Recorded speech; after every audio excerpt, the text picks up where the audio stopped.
बिस्मिल्लाहिर्रहमानिर्रहीम, अस्सलाम वालेकुम। फाइनली आज एक बहुत बड़ी जंग का आगाज हो गया है और ये जंग याद रखिएगा सबसे ज्यादा खतरनाक होगी क्योंकि अब असल में चैलेंज किया गया है पुतिन को और इस दफा डायरेक्टली लड़ाई है इजराइल की जानिब से। ईरान ने तुर्की को वार्न कर दिया है, रूस ने इजराइल को, तुर्की को, अमेरिका को, इन सब को वार्न कर दिया है कि हमारा मिसाइल सूरज की जो तपिश है उससे सिर्फ थोड़ा सा कम है, उसकी राह में जो आएगा जलाकर राख कर दिया जाएगा। ये लड़ाई क्या हुई है ये जरा समझ ले। सीन ये हुआ है कि इस वक्त शाम के अंदर एक बहुत बड़ी लड़ाई शुरू हो गई है। अचानक से जैसे लिबनान जंग बंद हुई है, इसराइल ने काम ये किया है कि फाइटर्स वहां पर, जिनको ये कहते हैं बागी, असल में तो दहशतगर्द इनको कहते हैं बाकी, हुआ ये है कि उन्होंने फैसला किया है कि हमने, चूंकि इजराइल समझता है कि लिबनान को रूस ने असला चीज़ें दी है, तो उन्होंने काम ये किया है कि वो कह रहे हैं कि इस सारे मामले पर जो फाइटर्स वहाँ पर लड़े हैं बशार अल असद के खिलाफ और जो फाइटर्स लड़ रहे हैं वहाँ पर रूस के खिलाफ, उनके खिलाफ अचानक से वो मैदान में आ गए हैं। ये सारे के सारे वहाँ पर जो बागी, दहशतगर्द, आप इनको जो भी कह सकते हैं, वो कह रहे हैं कि हमने छोड़ना नहीं, हम बशार अल असद की हुकूमत गिराने के लिए हैं। अचानक से वो आए हैं, उनके पास असला भी आ गया है, लड़ाई भी शुरू हो गई है। तुर्की अब उनको बैक कर रहा है। अब इस सारी सूरत हाल में रूस के तैयारों ने और शाम की फोर्सेस ने उन पर की है बड़ी शदीद बमबारी। वो अचानक से आगे बढ़े, शदीद तरीन लड़ाई जारी है। अब वो कह रहे हैं कि हमने बशार अल असद की गवर्नमेंट को गिराना है, क्योंकि उसको हम गिराएंगे तो रूस को नुकसान पहुंचाएंगे, ईरान को नुकसान पहुंचाएंगे। ये असल में इस वक्त लड़ाई शुरू हुई है। इसराइल उनको बैक कर रहा है, अमेरिका उनको बैक कर रहा है। ईरान ने तुर्की को वार्न किया है। ईरान ने कहा है कि हम आपको वार्न कर रहे हैं, पीजेर्ड्स हैं, ये शाम के डोमेस्टिक अफेयर्स हैं।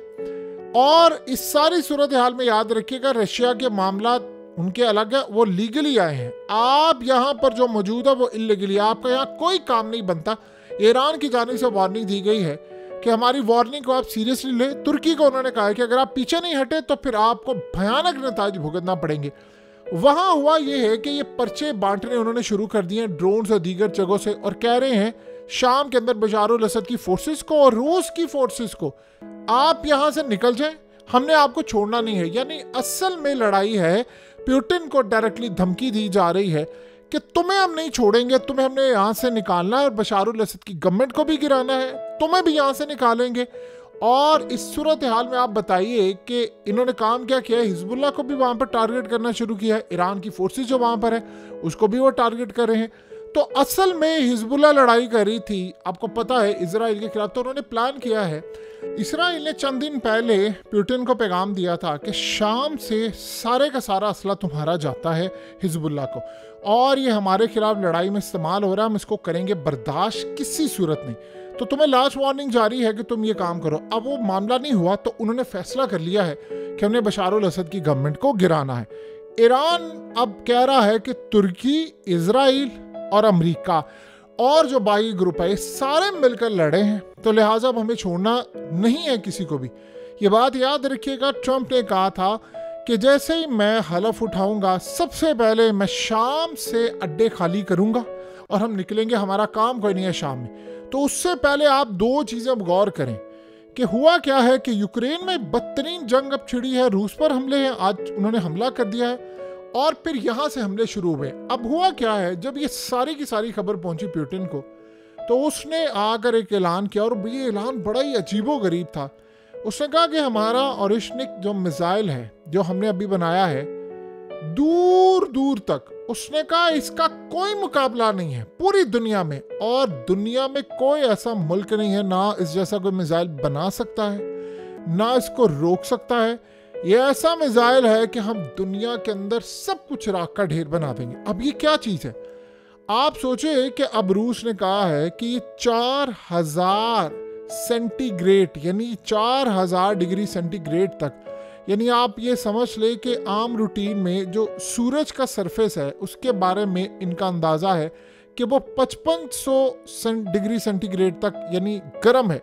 तो ये 4000 है इसका वॉरहेड, और ये इतना तबाहकुन है, इतना तबाहकुन है कि आप ये सोचे हैं कि मोल्टन स्टील हो या इसी तरह का कोई मेटल हो, उसको मुकम्मल तौर पर पिघला दे। ये इतना पावरफुल है कि कोई ताकत इसके सामने खड़ी नहीं हो सकी। यानी आप ये सोचें कि जेट इंजन जो होते हैं वो ऑपरेट करते हैं कि 1500 डिग्री तक, तो ये तकरीबन 4000 सेंटीग्रेड तक ये जाकर काम करता है और ये पूरी तरह तबाह। इसकी राह में जो चीज़ भी आएगी ये पूरी तरह उसको जलाकर राख कर देगा। यानी कोई ठहर ही नहीं सकती चीज़, ये इतना तबाहकुन है। और आप ये सोचे कोई चीज़ आए इसके सामने, वो उसको मेल्ट डाउन कर देगा, यानी पिघला कर रख देगा। तो आप ये सोचे पूरे के पूरे शहर, गाड़ियाँ, बिल्डिंग्स, हर चीज सिर्फ एक हमला हो, कंक्रीट की बिल्डिंग हो, दुनिया के खतरनाक तरीन मटेरियल से बनी हो, ये सिर्फ 5 से 10 सेकंड के अंदर उसको पिघलाकर उसको राख का ढेर बना देगा। तो उन्होंने बड़ा क्लियरली आज बता दिया है कि ये जो इजराइल, अमेरिका और ये बाकी ताकतें अब ये जो हरकत शुरू की है आपने, ये हम बर्दाश्त नहीं करेंगे। ये आप ज़हन में रखिएगा कि इस सारी सूरत हाल में रूस समझता है कि ये रेड लाइन है बशार अल असद को हटाने की। अगर ये रेड लाइन इजराइल ने क्रॉस की या तुर्की ने क्रॉस की या किसी ने भी क्रॉस की तो मैं उसको छोड़ूंगा नहीं। अभी रिसेंटली आपको पता है पुतिन ने ये ऐलान किया था कि इस सारी सूरत हाल में कोई भी शख्स या मुल्क उसने मेरे मुल्क के खिलाफ कोई हमला किया या मेरे इत्तेहादियों के खिलाफ कोई हमला किया तो उसके बाद फिर एटमी हमला करने का हर हकम रखते हैं और हम ये करेंगे। अब शाम के अंदर जो फाइटर्स हैं वो अचानक से वो कह रहे हैं कि जी बागी इस वक्त लड़ाई उन्होंने शुरू कर दी है बशार अल असद के खिलाफ, और उनको वो कह रहे हैं कि बैक कर रहा इजराइल और तुर्की। अब यहाँ पर ईरान ने क्लियरली पैगाम दिया है अर्दोगान को कि अपनी लिमिट्स में रहो, इस लिमिट को क्रॉस ना करो, वरना तुम ये याद रखना कि आज अगर लिबनान ये जंग हार जाता है इजराइल का तो नंबर तुम्हारा था, तो तुम वो हरकत ना करना कि इजराइल के साथ मिलकर हम पर हमला करो या हमारे लोगों पर, क्योंकि ईरान की प्रॉक्सी वहाँ पर है, लिबनान की भी प्रॉक्सी वहाँ पर है, अब रूस की फोर्सेस वहाँ पर है, उनके अब जेट्स वहाँ पर बमबारी कर रहे हैं। अब वो कह रहे हैं कि इजराइल वो हरकत करने के लिए जा रहा है जो उसने आज से पहले हमेशा करने की कोशिश की लेकिन वो नाकाम हुआ। आपको पता है 2015 के बाद से लेकर आज तक बशार अल असद की हुकूमत तो ख़त्म, ये गया था शाम आपके हाथ से। ये आप समझ रहे जिस तरह ये फ़लस्तीन, ये गज़ा, ये बाकी चीज़ें गया था आपके हाथ से। ये तो वहाँ पर अगर रूस ना आता तो ये बचते ना। तो बशार अल असद का हंगामी इस वक्त राब्ता हुआ है और कुछ इतलात आ रही हैं कि वो रूस के पास चला गया है, यानी पुतिन के पास चला गया और जाकर उसने सारी सूरत हाल बताई। तो उसने कहा अब लड़ाई होगी, बड़े पैमाने पर होगी, अब हम किसी को छोड़ेंगे नहीं। सो इस वक्त जो मामला सामने आ रहे हैं वो बहुत ज़्यादा तबाहकुन है, बहुत ही ज़्यादा तबाहकुन है। लिहाजा इन तमाम सूरत हाल के जायज़े के बाद रूस ने फ़ैसला किया है कि हमने अब लड़ाई करनी है। अब वहाँ पर उनकी फ़ौजें मौजूद हैं और इस वक्त गालिबन अब अगले लेवल पर जाकर वो बमबारी करने जा रही है। जो फाइटर्स हैं इनको असला वो कह रहे हैं दे रहे हैं, इजराइल की जानिब से आ रहा है, अमेरिका की जानिब से आ रहा है और तुर्की की जानिब से। देखिए ऐसा लग रहा है कि अगले कुछ अरसे के अंदर तुर्की और रूस की भी शदीद लड़ाई होने वाली है और वो यहीं शाम से अखाड़ा सजनेगा। उसकी वजह यह है कि अब अमेरिका के मिलिट्री बेसिस पर हमले हुए हैं। तुर्की का मसला ये है कि उन्होंने S-400 जो लिया था वो अब उसको यूज़ नहीं करे, उनको F-35 चाहिए। तो इस सूरत हाल में उन्होंने डिच कर दिया है। अब वो ये सोचते हैं कि इंडिया ने भी तो S-400 लिया है, अब इंडिया इंतज़ार कर रहा है ट्रम्प के आने का, और ट्रम्प आए और आने के बाद हम उसको कहें कि आप हमें F-35 दें और ट्रम्प उनको दे देगा, चाहे 5 साल बाद मिले, 4 साल बाद मिले, 3 बाद मिले, जो भी हो मिल जाएगा। तो इंडिया की बर्तरी बहुत ज़्यादा होने वाली, इतनी ज़्यादा जिसका आप और हम अंदाज़ा भी नहीं लगा सकते। लेकिन वो समझता है कि उसने S-400 पर कोई कंप्रोमाइज़ नहीं किया, उसे अमेरिका को हर तरह सा यानी समझते आंखें दिखाकर डिच करने वाला जो फैसला था वो लिया है। सो अब शाम के अंदर रूस को एक बहुत बड़ा चैलेंज है।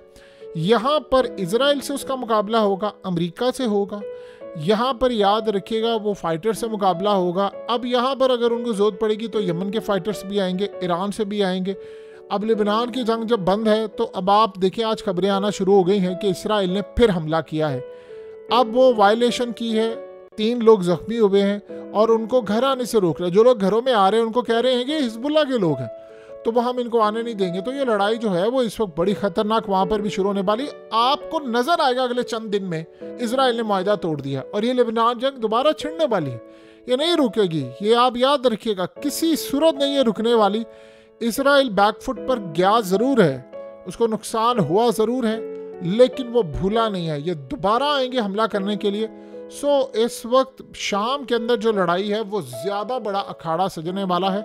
और यही लड़ाई याद रहे जो ईरान ने पहला हमला किया था और उसके बाद वो दूसरे हमले की बुनियाद बना था, और तीसरे का भी जो बुनियाद बनेगा वो यही था कि उसकी एम्बेसी को पहले शाम में उड़ाया गया था।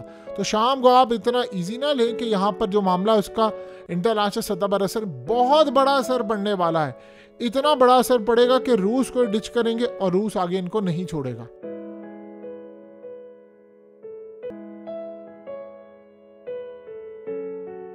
हकीकत टीवी को सब्सक्राइब करना मत भूलें, वीडियो को लाइक करें, शेयर करें और कमेंट सेक्शन में अपनी राय का इजहार जरूर करें।